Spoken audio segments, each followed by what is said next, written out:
ચાલો આજે ક્રિએટિવ મિત્યા નામની ચેનલની અંદર શ્રેણી આધારિત એક દાખલો જોઈએ. અહીં છે 24 અને 48. તેવી જ રીતે તેની સાથે છે 28 સાથે શું આવે તે શોધવાનું છે.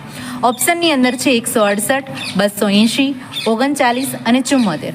દાખલાની અંદર જોઈએ તો 24 અને 48નો સંબંધ છે. તો 24 સાથે 48 કઈ રીતે આવ્યા? તો આપણે જોઈએ છીએ કે 24 ગુણ્યા 2 કરીએ તો શું થશે? 48. તો અહીં એવી જ રીતે અહીં 28 ગુણ્યા 2 કરીએ તો શું થશે? 56. પણ 56 તો ઓપ્શનમાં જ નથી.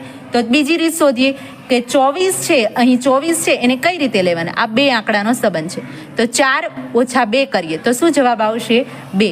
અને એ 2 સાથે આ 24ને ગુણાકારમાં લેવાના. તો 24, તો 24 દૂને શું થશે? 48. એવી જ રીતે અહીં 28નું જોઈએ તો 28માં બે આંકડાનો સંબંધ છે અહીં. તો 8 ઓછા 2 તો શું થશે? 6. 6 ગુણ્યા 28 કરીએ તો જવાબ આવશે